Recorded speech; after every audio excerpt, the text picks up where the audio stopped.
Assalamualaikum warahmatullahi wabarakatuh. Para mahasiswa yang saya hormati, yang saya sayangi, hari ini kita melanjutkan perkuliahan untuk Ulumul Quran dan pembahasan pada kesempatan ini berkaitan dengan ayat muhkam dan ayat mutasyabih. Yang pertama kita akan lihat dulu pengertian dari ayat yang muhkam, yaitu ayat yang dipandang memiliki pemahaman yang cukup jelas untuk kita dan sangat terang benderang maksud dan tujuan. Sementara ayat yang tergolong mutasyabih adalah ayat yang dalam pandangan serta pemahaman kita itu masih tergolong samar, sulit untuk dipahami dengan lugas. Istilah muhkam mutasyabih sendiri sebetulnya terambil dari ayat Al-Quran pada surat Ali Imran ayat yang ketujuh. Ketika Allah Subhanahu wa taala berfirman, "A'udzubillahi minasyaitonir rajim. Huwallazi anzala 'alaikal kitab minhu ayatun muhkamat hunna ummul kitab wa ukhar mutasyabihat." Atas dasar ayat yang ketujuh surah Ali Imran ini, maka para ulama yang berkecimpung dalam studi Al-Quran atau ulumul Quran kemudian membagi ayat itu ada yang disebut muhkam atau muhkamat dan ada pula yang disebut dengan mutasyabih atau mutasyabihat. Kalau ayat yang muhkam yang dipandang jelas, terang benderang maksud tujuannya mungkin tidak sulit ya untuk diterima bagaimana argumentasinya, tetapi yang mengkategorikan ayat Al-Quran itu ada yang mutasyabih. Nah, ini yang kemudian kita lihat. Mutasyabih itu ayat yang dalam pemahaman manusia itu masih tergolong samar ya, sulit untuk dipahami dengan mudah, dengan lugas. Apa yang menyebabkan suatu ayat itu tergolong mutasyabih? Yang pertama, apabila suatu ayat itu masih memiliki dan mengandung pengertian yang sangat-sangat umum, yang sangat universal atau dalam kategori yang disebut dengan mujmal. Apabila ayat Al-Quran itu tergolong mujmal, maksud dan tujuannya masih bersifat umum, pernyataannya masih general, dan tidak secara spesifik disebutkan, maka itu dikategorikan menjadi ayat yang mutasyabih. Karena kita sulit untuk memahami lebih lanjut. Misal, ada ayat Al-Quran yang memerintahkan sholat, aqimus sholah. Inna sholata tanha anil fahsya'i wal munkar. Allah berfirman, kerjakan atau dirikan sholat. Ada kesulitan kalau kita berpegang kepada ayat ini. Ketika Allah memerintahkan kita untuk mendirikan atau mengerjakan sholat, maka pertanyaannya adalah, kapan kita harus sholat? Dalam Al-Quran tidak secara detail disebutkan kapan waktunya. Kemudian berapa kali sehari semalam kita kerjakan sholat sebagai kewajiban bagi seorang muslim. Karena Quran hanya menyebutkan kitaban mauquta atau kewajiban yang sifatnya berwaktu. Tapi kapan? Subuh kapan? Zuhur itu kapan? Asar kapan? Maghrib isya itu kapan? Tidak jelas. Kemudian berapa jumlah rakaat yang harus kita kerjakan? Subuh itu berapa rakaat? Zuhur, asar, maghrib, isya. Karena perintah Al-Quran untuk mengerjakan ibadah sholat itu masih bersifat mujmal, masih bersifat umum, universal, general, tidak spesifik. Maka dapat dikatakan ayat-ayat sejenis ini dalam kategori ini disebut dengan ayat yang musyabih. Karena ada kesulitan kita memahami. Nah, sekarang bagaimana kita bisa memahami ayat yang tadi tergolong mutasyabih, ketika misalkan perintah sholat, kapan dikerjakan, berapa kali sehari semalam, berapa jumlah rakaat, semua itu datang dan dijelaskan dalam beberapa hadis Rasulullah Sallallahu Alaihi Wasallam.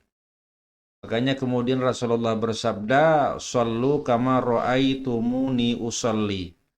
Salatlah Anda sebagaimana Anda melihat saya sholat. Sahabat melihat Nabi sholat. Kapan, pada saat kapan, di mana, dan kemudian berapa kali sehari semalam, dan berapa jumlah rakaat. Semuanya itu dijelaskan dalam beberapa hadis Nabi. Jadi hanya lewat hadis Rasulullah kita bisa memahami perintah untuk mengerjakan ibadah sholat. Ini yang pertama karena mujmal. Yang kedua, suatu ayat itu tergolong mutasyabih apabila ayat itu mengandung redaksi yang sulit, ya, mengandung kata-kata yang sulit, mengandung istilah-istilah yang sulit dipahami secara lugas. Dalam hal ini contohnya adalah huruf-huruf potong yang digunakan di Quran. Mulai dari huruf potong yang satu, nun, qaf, atau yang dua, yasin, ha, mim, atau yang tiga, alif lam mim, alif lam ro, atau yang empat, alif lam mim shad, atau yang lima, kaf ha ya ain shad. Nah, semua ini merupakan huruf-huruf potong yang dalam kategori ini disebut dengan ayat yang mutasyabih. Karena huruf-huruf potong ini merupakan ungkapan-ungkapan yang sulit untuk dipahami secara lugas, ya. Sehingga kesulitan kita memahami secara lugas ini maka dikategorikan menjadi ayat yang mutasyabih. Kemudian yang ketiga, suatu ayat itu digolongkan menjadi ayat yang mutasyabih apabila suatu ayat itu mengandung pengertian yang sifatnya ambigu atau mendua. Apabila suatu ayat mengandung pengertian yang ambigu atau mendua, itu tergolong mutasyabih. Contoh ayat tentang kuru dalam kaitan terhadap wanita yang sedang haid, ya. Kemudian kapan dia boleh melakukan ibadah yang lainnya, ya. Kaitan dalam hal ini adalah pengertian kuru. Kuru itu bisa berarti suci, bisa berarti haid. Jadi apabila suatu ungkapan kata di Quran itu mengandung makna yang sifatnya ambigu atau mendua, itu tergolong mutasyabih. Dan dalam keseharian, dalam bahasa Indonesia, kita juga memiliki kosakata yang terjemahnya memiliki arti yang ambigu atau mendua. Tergantung kepada konteks kalimat atau tergantung kepada penggunaan kata dalam suatu kalimat. Kata-kata buaya misalkan itu bisa menjadi ambigu, ya. Buaya bisa diartikan sebagai binatang kalau dia dikaitkan dengan sungai atau danau. Ketika buaya naik ke darat, maka muncul istilah buaya darat. Itu boleh jadi ambigu. Boleh jadi buaya beneran yang naik ke darat atau buaya darat sebagai suatu simbol atau sifat, ya, bagi laki-laki yang mungkin playboy gitu kan. Nah, ini kata yang disebut sebagai kata yang ambigu, ya. Kata yang memiliki makna mendua.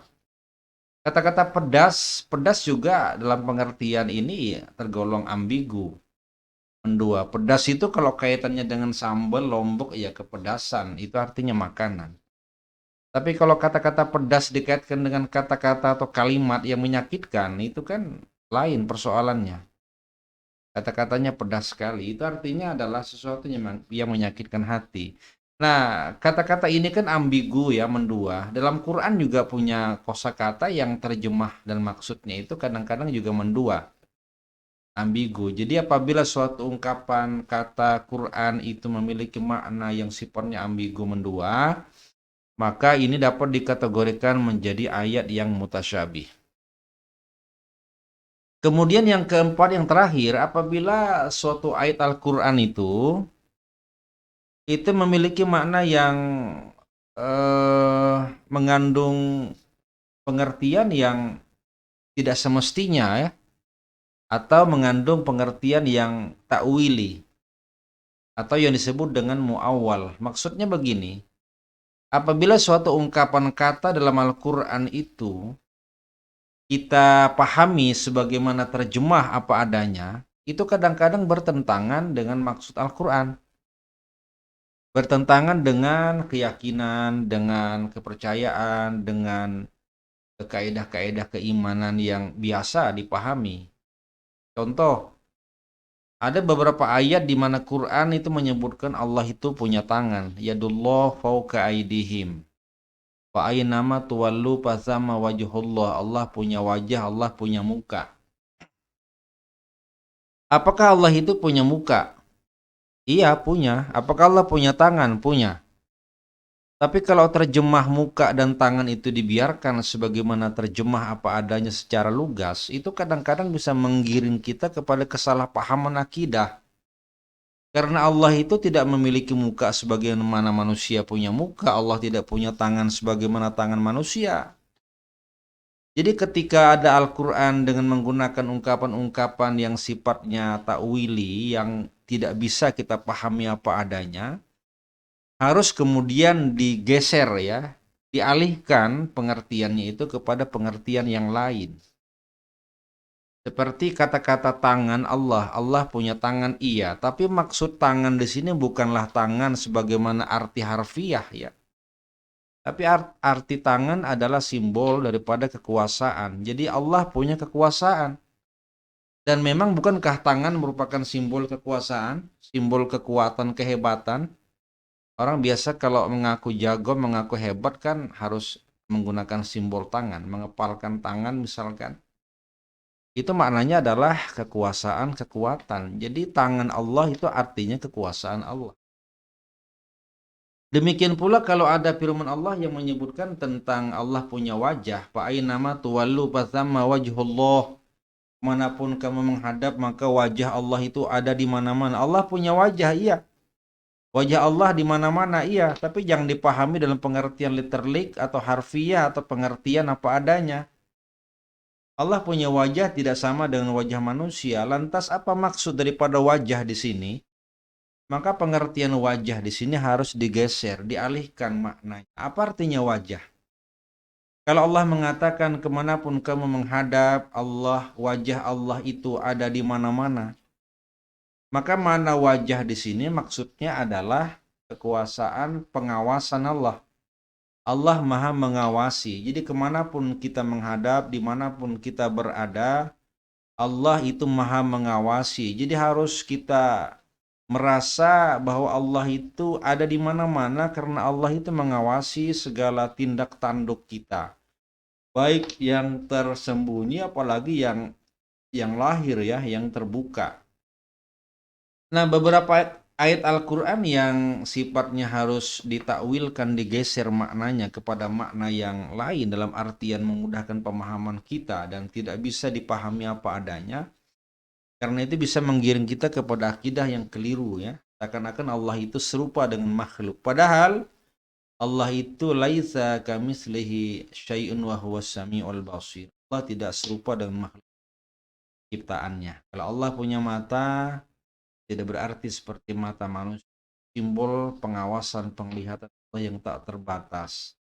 Kalau Allah punya tangan, Allah tidak punya tangan seperti manusia, itu hanya merupakan simbol kekuatan kekuasaan Allah yang tak terbatas. Demikian seterusnya. Jadi itulah yang menjadi ciri khas dari Al-Quran yang dalam kategori ini disebut dengan ayat-ayat yang mutasyabih. Baik, itu beberapa hal ya untuk menandai bagaimana kita bisa mendeteksi ayat Quran yang tergolong mutasyabih. Kemudian yang kedua, apa sih gunanya kemudian para ulama itu mengkategorikan ada ayat yang muhkam dan mutasyabih. Muhkam itu jelas, yang mutasyabih itu masih agak sulit dipahami. Yang pertama ingin menunjukkan bahwa Quran itu maha luas ya, dan kemampuan manusia sangat terbatas. Keluasan Al-Quran dan keterbatasan manusia itu menjadi bagian penting untuk kita sadari. Maka yang kedua, untuk memberikan pelajaran penting kepada kita bahwa kita jangan merasa paling hebat, paling pintar. Jangan ada kesombongan intelektual, karena Al-Quran menggambarkan betapa banyak Quran itu yang masih dalam pandangan kita sangat terbatas dan kita tidak mampu memahaminya.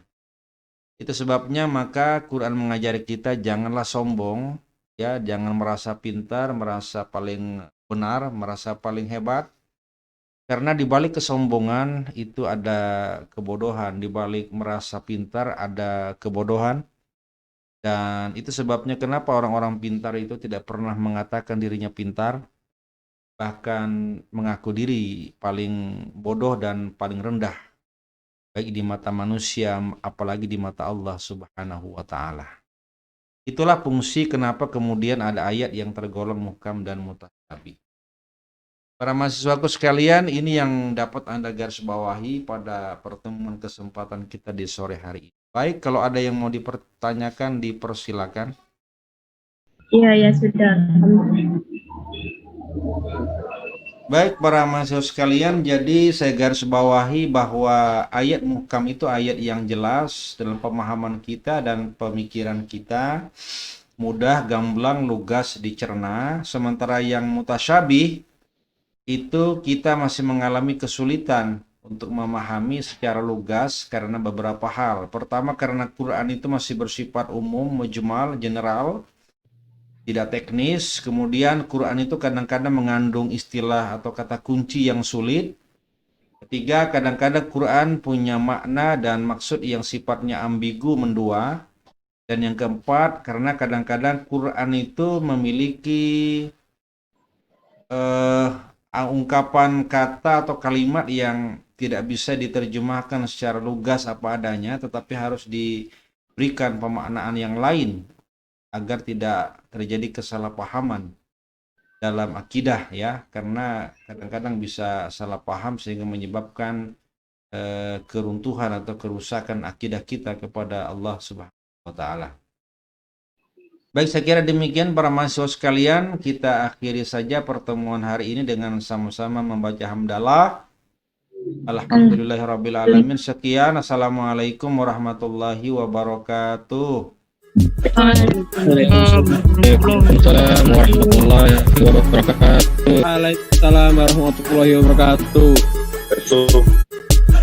Belum.